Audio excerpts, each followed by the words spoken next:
everyone and welcome back to my channel! Today I thought we could yet again talk about my reading slump, and that is by showing you all the books I want to read by the end of the year. I think I picked out 55 books, and don't come here saying like, oh, that's way too much. No, it's not. If I want to read 55 books this year, I have to read 11 books a month, and I think that's pretty achievable, but we never know what happens. This is a dream. So yeah, I split up all these books into different sections and stacked because I feel like all of these books are there because of a purpose. So I'm gonna go through every single one, stack by stack, and explain to you why I chose this specific book. So let's go! The first few books I have here are books that I want to read because I read one book by this author and now I need to inject every single thing they wrote into my body because it was just so freaking good. Starting off strong, we have all of Abby Jimenez's books. I mean, I think we all know how much I love Just for the Summer. I think it's like the perfect romance book just because the combination of mental health, trauma, family, and romance was done so well.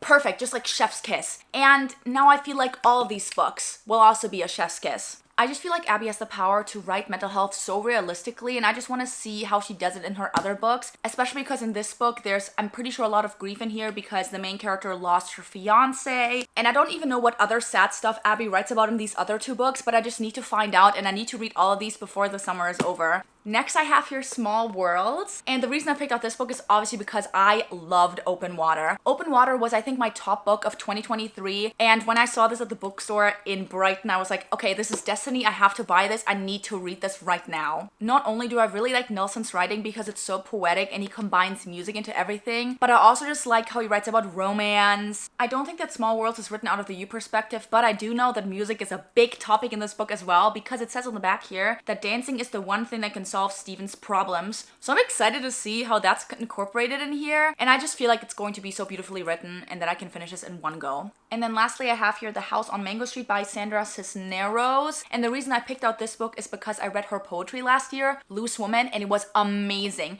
She talks about family issues, tradition, religion, love, and it was so well done. I cannot wait to see how she does it in a full out story. And I just feel like this book is going to be very heartbreaking, especially because it says on the back here that it's about a young Latina girl who is inventing herself and she's trying to figure out who she's going to become while dealing with like family issues. That just sounds so good. I cannot wait to read this. Oh my god. Ugh. The next stack I have here are books that are in series that I'm in the middle of that I for some reason never finished, and I don't really know why because I loved the books that I've read so far. First, we have here the sequels to This Woven Kingdom. This is a series by Tahara Mafi, the author, the creator of Aaron Warner, and I loved This Woven Kingdom. It's a retelling of Cinderella, but it includes Persian culture and mythology, and it was so freaking good. I loved her writing style in that series, especially because it's so different than Shatter Me, and I'm just so excited to see how these go, especially because This Woven Kingdom, I'm pretty sure it ends on a cliffhanger that involves dragons. What? Like, why haven't I read these? I don't understand what's wrong with me. But I definitely need to finish a series this year just because I need to find out more about the girl who's apparently the heir to the kingdom, but who's also like a server right now in the kingdom and falls in love with a prince. I just need to read more magical fantasy books, and also the covers are so pretty. How am I supposed to resist? Then I have here the sequel to Legendborn, and that is Bloodmarked. Now, I read Legendborn, I'm pretty sure 2 years ago, which is crazy. How have I not read Bloodmarked? What is wrong with me, honestly? I just feel like in this book, Bree will find out a lot about her mother and her family, as well as the descendants of the King Arthur's knights. And I'm really excited to see that. I like the secret society aspect of this universe, and I just feel like it's going to be really good. And also, I want to see how the romance develops. Duh! Next, we have here, shockingly, A Curse for True Love. Now, why haven't I finished this book? I don't know, honestly. Once Upon a Broken Heart was one of my top series last year, and I'm scared to see what will happen to Jax and Evangeline in here. I'm actually terrified for my life. Michaela has actually already read it and said that she really likes the ending, so that gives me hopes, but not enough. I'm still absolutely terrified to read this. Next, I then have here the rest of the Naturals series. Yet again, The Naturals was a book that I read last year and absolutely loved. I love the idea of criminal minds as teenagers. There were so many mysteries still in the first book that were unsolved, and I just want to find out more about these characters. There's so many important main characters, and each of them have a very distinct personality, and I need to know more about them. I also want to know about the romance. I also want them to become a cool power group. I want them to solve cases. I want to continue the series. So yeah, I just want to find out about Cassie and her gifted abilities and what type of powers these other people have. Then I have another mystery slash thriller series that I want to finish, and those are the sequels to Truly Devious. So Truly Devious is a boarding school murder mystery story where a killer kidnapped and killed people, I'm pretty sure like 20 years ago, and now they're back and they have like mysterious letters full of riddles, and our main character is trying to figure out what's going on and who the killer is. And the book also ends on a cliffhanger. What?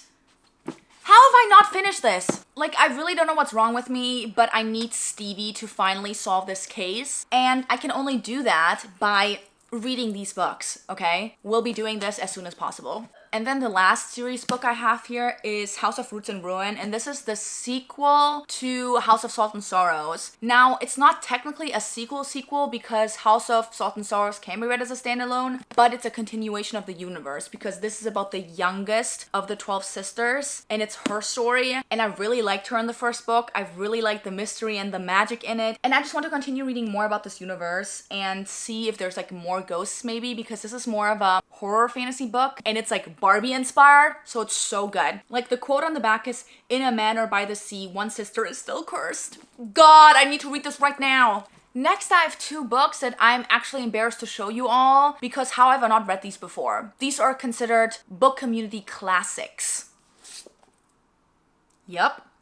So Normal People has been on my TBR for the past 4 years, ever since I created my book account. And I don't know why I haven't read it. Maybe it's the fact that I'm so scared of reading this book, or maybe it's the fact that there's apparently no commas in this book. I don't know what it is, but I'm terrified. I also haven't seen the show, so I don't know anything actually about this book. I know it's like a romance story, but apparently there's a lot of breaking up and heartbreak and not a happy ending.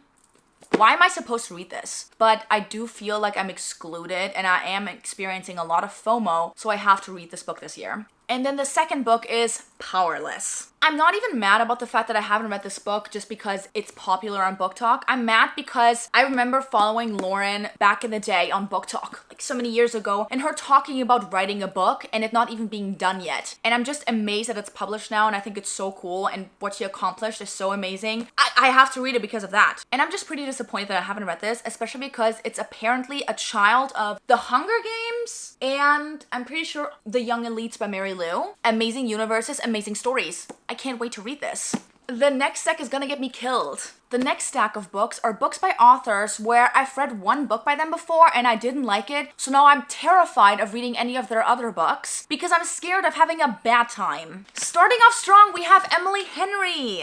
I read People Meet on Vacation 2 years ago and I didn't like it. I gave it a 2.5 to 3 stars, and that's why I never picked up any of her other books. But I think it's now come to the point where it's actually concerning that I haven't read these because I keep seeing amazing quotes on TikTok and I've not experienced the feelings while reading these. I need to experience heartbreak, amazingness, love, and sadness at the same time. I'm probably gonna start off with Beach Read just because I think I'm gonna go in publishing order, and everyone is also saying that Beach Read is just amazing. I mean, it says here, 2 writers, 1 holiday, a rom-com waiting to happen. How am I not supposed to like this, you know? I'm so scared, but I will face my biggest fear and read these this year. That rhymed. I'm a poet. And then the other book series I have here is Dance of Thieves by Mary E. Pearson. As you can see, my spine of Dance of Thieves is already broken because I initially wanted to read this series last year, but then I found out that The Kiss Deception is the prequel series to this, so I decided to read that first. Yeah, that was a bad decision and a wrong decision. I shouldn't have done that. I did not like The Kiss Deception because it wasn't magical enough. Like, there were so many unanswered questions, as well as just, again, the magical aspect was lacking, and I don't really like that. I like to read fantasy series because of the magic. Otherwise, it could just be a normal rom-com set in New York City. And because I didn't like The Kiss Deception, I decided to not read Dance of Thieves last year. And everyone is telling me that I need to read the series because in the same universe, but it's like better. It's the better older sister, even though it's technically the younger one, but we're gonna ignore that aspect. I mean, the blurb of Dance of Thieves basically is telling me that I will love this book, but I'm still terrified because it says here that this is about a son destined to lead a country, 3 fierce young women, and a legendary street thief. I feel like I'm gonna be reading these though in fall, just because the covers are very autumn-like. Next, I have a couple books for all of you that I'm actually terrified of. First things first, we have Ghosted. Now, you might be like, Madita, why are you scared of this book? It's just a basic single parent second chance romance story. You would love that. do you see this? This is Michaela's favorite book. She annotated this for me. And I love a book that focuses on mental health and like addiction because that happens in here. And I love A Second Chance. I do love all that. But you never know with me. I'm terrified. I want to love this book. So I'm really hoping I do. Next, I have a book here for all of you that I think is pretty understandable to be afraid of. Do I even need to say anything? No. This book will rip me into pieces and I won't be able to be stitched back together. I'll be broken forever. It's also thick, which means I'll be experiencing sadness and trauma for multiple hours. I need to face my fears and read this book already. Like, I'm fearless. I need to read this year, actually. The third book I have here is scary because of the thickness, and that is Anna Karenina by Leo Tolstoy. Now, this is a classic, but it's not just a basic classic, no. It's the thickest of all thickest classics out there. How? What are you telling me? What type of stories? What type of gossip do you have to tell me? I know I have a tiny edition of this book here, but this story has 982 pages. What? But it sounds so good, like sensual, rebellious Anna falls deeply and passionately in love with the handsome Count Vronsky. God, what do you mean? It sounds so good. I'll probably be reading this in New York to look really cool at Central Park. Next, I have a stack of books that I will be reading in fall, and that's actually a law. This is my Dark Academia collection. So initially, I thought I was gonna read all of these books last year, but let me tell you all a little story. In 2022, I started reading Vita Nostra, which is a Latin title, it means Our Life. And this book was amazing, but so scary and weird at the same time, I couldn't continue. So I thought in my head, how the heck am I gonna read all these other books when I cannot even survive Vita Nostra? So I just gave up on that. Now this year, however, I'm #fearless. This is fiction. I can do this. With a Broken Heart by Taylor Swift. But yeah, I mean, you can see here, I got 100 pages into this book and then I gave up. And I just feel like maybe I'll love it this fall. And then because I'm reading this book, I have to obviously read all the other Dark Academia books. So that means I have to finally read The Secret History. Again, a book I'm scared to read of. It plays at a boarding school with elites. There's a murder. And I mean, the first sentence sounds so good. The snow in the mountains was melting and Bunny had been dead for several weeks before we came to understand the gravity of our situation. Hello, murder mystery at a boarding school. I have to read this. And then we obviously have the other OG books in that universe. So we have If We Were Villains here. We have The Binding. And then we also have 2 newer ones for this genre, and those are A Study in Drowning and An Education in Malice. But yeah, all of these will be read in October. Next, we have a collection of standalones that really intrigued me for no reason whatsoever. First, I have here Better by Far by Hazel Hayes, and that book already looks beautiful in my opinion, and then you read the blurb and it gets even better. This book is about Kate and Finn, and they have an unusual agreement because after their breakup, they decide to live bi-weekly in their dream house. So Kate gets to live in there for 1 week, and then she moves out and Finn lives in it for 1 week, and they continue doing that. Obviously, it's not gonna go well. There's a lot of grief involved in here, as well as heartbreak, loss, and hope. It just sounds very good, and I know it's gonna be a second chance romance, and I'm excited to read a gut-wrenching book. It also says here at the bottom, which is a great warning, a story of love and A story of love and liminality and the ways in which grief grips us all. Prepare to laugh and cry. What a great combo. I love laughing and crying. Then we have My Extraordinary Life. Now, this is another romance story, but the main character, Emily, feels like she's average, boring, bland, like every other girl. And she wants to be unique. She wants to be different. She wants to be YN. So this is a story about her trying to become more different, but also her falling in love, or not falling in love, with Josh, who has perfect dimples. Sounds amazing. Sounds so good. I love reading books where people go through midlife crisis, and this feels like a midlife crisis. And then the last romance book I have here is The 7 Year Slip by Ashley Poston. And the reason I want to read this is 1, everyone and their mother has read this, and they've all said it's amazing. 2, it's a romance book, but it's like magical. I love that. Basically, this book is about Clementine, who moves into this apartment that is magical because somehow a guy is there that is like 7 years in the past and she's 7 years in the future. They're there at the same time, but it's like 7 years apart. Do you get me, you guys? Like, whoa, what's going on? And I think they fall in love. I'm I'm scared to see how that happens. This sounds like The Time Traveler's Wife, but like better. So why not read it? Then next I have a thriller here that I just want to read because it sounds like such a cool concept, and that is Death on Heels by Ellen Byrarom. I found this book at a thrift store with Michaela, and I found like 7 other books by her, and basically she makes thrillers that are about a fashion girl, and I love that. It sounds like Barbie movies but make it thrillers, and the reason I picked up Death on Heels is because it's an iconic title. Also, on the back here it says, which is amazing, Lacey's fashion tip of the day. Beware of killer heels. The ones you wear and the ones you date. Choose high heels that fit and lift your spirits and kick those other heels to the curb. What do you mean? This sounds so good. I need to read this right now. Next, I have another boarding school murder mystery story, and that is Party Girls Die in Pearls. The reason I want to read this is because Vogue recommended it. Vogue said here that it's truly fabulous. And if Vogue tells me to do something, I will do it. But yeah, this plays in Oxford at an elite boarding school, and someone killed beautiful India Brattenbury. And now Ursula is trying to find out what happened here, who killed who are the elites of this boarding school, and what's happening behind the scenes. And that just sounds so exciting. Next I have here Good Material by Dolly Alderton. And first of all, the cover is so cool. Now, if I'm reading this correctly, this book is about Andy and Jen, who were in love and then broke up. And now we're trying to figure out why that happened. Basically, Andy doesn't understand why Jen broke up with him. He thought everything was going well, and now he's trying to change his world so that Jen can get back together with him. But at the same time, it says down here that Andy still has a lot to learn, not least his ex-girlfriend side of the story. What's gonna be the drama? Is it gonna be good? I think it is. So I think this book is going to be written in 2 POVs, and I don't think we'll have a happy ending with them ending up together, because it says here, every relationship has one beginning, this one has 2 endings. I'm hoping it'll have 2 good endings. I'm hoping both of them find like their own path in life.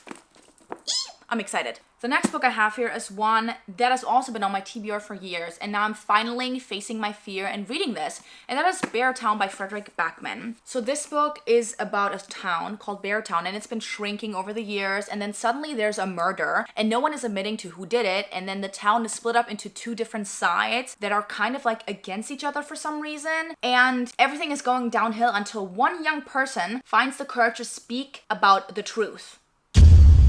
Ooh, then it also says down here, with the town's future at stake, no one can stand by or stay silent. Everyone is on one side or the other. Which side would you be on?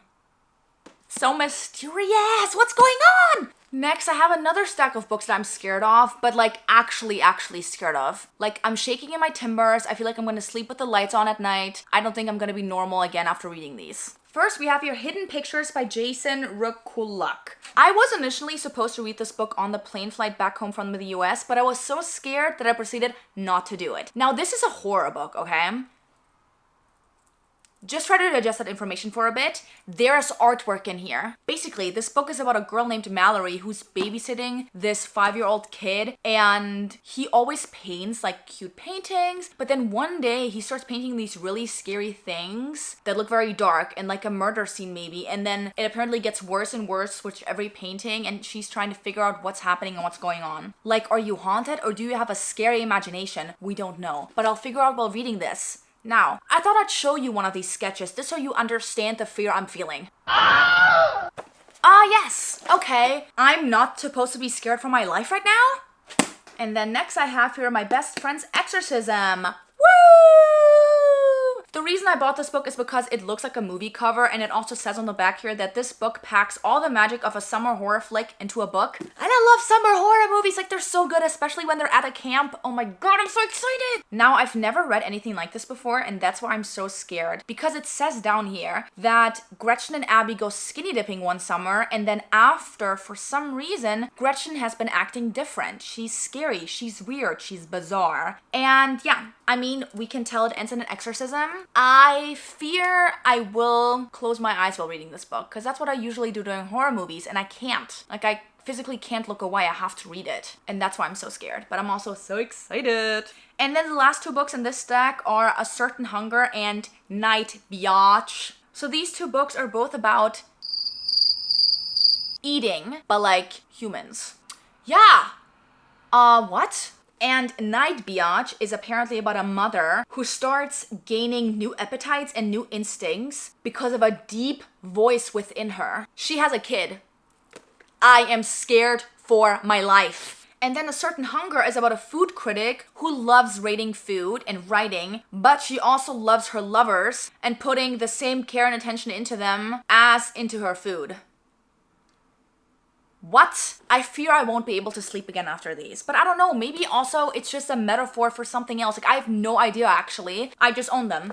Don't know why. So we'll be reading this. Next, I have a stack of fantasy series that I want to start. Starting off strong, we have Little Thieves. First of all, I want to read this series because the art in here is amazing. It's so beautiful. Oh, it's to die for. Secondly, let me just read to you the blurb. It's short and sweet, and I fear it's amazing. Once upon a time, there was a beautiful, kind princess and her wicked maid. One day, the wicked maid stole the princess' face, and with it, her name, her betrothed, everything. The princess had to toil away as a servant while her maid lived like a queen. When the maid was caught, she died for her crimes, and the princess lived happily ever after. Or that is how the story has been told. Now it's time for the wicked maid to tell her side of the story. I am guessing that the wicked maid, the evil person in the story, is actually not evil but the good person, and I'm excited to see this. And then the next series I have here is Gideon the Ninth by Tamsin Muir, and this is, I'm pretty sure, a fantasy universe that takes place in space, and there's dragons and warriors and swords and competition. Oh my god, I'm excited. Basically, the emperor of this world needs these necromancers who are like soldiers, and all these 9 necromancers need a swordswoman. And so Gideon is a swordswoman of the 9th house, and she is now trying to go to her necromancer, and it's apparently a journey. Don't know. And then the next series is actually so good. I cannot wait to read this, and that is The Genevieve Deception by Kirsten White. This book, let me tell you, it's yet again a story that plays in Camelot with King Arthur and his knights, but there's a woman involved, and I don't know if she hates King Arthur or if she loves him. It also says on the back here that there was nothing in the world as magical and terrifying as a girl. I feel like she's going to be one of King Arthur's knights, and people are gonna hate her for that because she's a woman. I'm just excited to read this. I really need to read cool stories like this. And then the last fantasy series I want to start is When the Moon Hatched. Now, I already started this book. I am 128 pages into the story, and so far, not a lot has happened, so I can't really tell you a lot about it. All I know is this book is very thick, and that this plays in a world where different people have different powers. It's basically like Avatar: The Last Airbender, and she's basically like an air nomad, and she's killing people with that, but she's also haunted and part of the rebellion against the kingdom because she doesn't really like how the kingdom is ruled. And there's dragons. And it also says on the back here that there's going to be romance with a certain evil person named Khan Vagor. And then the last deck I have for all of you today is filled with series that I finally want to start reading because I feel like my life is less exciting without them in my life. The first series I have here is The Puppy War. Now, the reason I have not read this series is because people are telling me it's very sad and that I will get really attached to some of these characters and that I will never recover from it. So I don't know why I'm actually doing it now. YOLO, I guess. So The Poppy War is about a girl named Ren, and she passes this very hard military test, and because of that, she gets put into this elite academic military school where she's trained to become one of the finest soldiers in the empire. And at the same time, Ren has to fight against prejudiced views. She has to stand her ground. She has to compete with her classmates. She has to show that she's got it. Then the story gets even more interesting and terrifying when another war breaks out and she actually has to go to war and become a soldier, and that the fighting is actually real now and not just training. I fear I will bawl my eyes out. What I also fear is that these covers are absolutely iconic. And then the last books I'm showing you all today, and also the last series, is the Before the Coffee Gets Cold series. Now, I own, for some unknown reason, all 4 books, and I have read none of them. I'm pretty sure all of these books play in the same coffee shop, and in that coffee shop, you can travel time and go back to certain scenes in your life and relive them, and they just have to get back before the coffee gets cold. In the first book, we get introduced to 4 time travelers, one of them wanting to confront a lover who they left behind, another one wanting to receive a letter from their husband, whose memory has begun to fade. The third wants to see their sister one last time, and the fourth wants to meet the daughter they never got a chance to know. That just sounds so heartbreaking and emotional. I cannot wait to read this. And then the other books play in the same coffee shop, so I'm guessing they have like a similar type plot line. So I'm excited to read these. These are also like so short, so I feel like I'll be able to read all of these in maybe 4 days. And they also feel very fall-y, so I'm excited to read this fall. And yeah, those are all the books I want to read by the end of 2024. I know it's going to be a challenge, but if I just channel my inner reading mind, my inner reading soul, I feel like I can do this. In my head, reading 11 books a month doesn't sound that hard. I've read 40 books a month. How hard can this be? And yeah, I'm also happy that I have a variation of everything in here. We have some romance, some fantasy, some dark academia, some classics, some thrillers, some horror books. A little bit of everything sprinkled here and there. It's very balanced out, which I'm happy about. And yeah, I hope you all enjoyed today's video. And if you did, you can give it a thumbs up. And if you want to see more of my content and other videos, you can subscribe. Definitely tell me if you've read any of these books and what your opinion is on them, because I would love to know. I need to be prepared for all of these books. So having other people's reviews will definitely help me. Yeah, I hope you all have a great day, evening, nighttime, morning, whatever time zone you're in. I hope you're enjoying yourself. Go read a book! I think you should all read one of these books. If you have one of these books on your shelf right now, read it. It's your destiny. Nothing is more important than reading that book right now, okay? So yeah, thank you again so much for watching today's video. Have a great day, happy reading, and see you next time. Bye!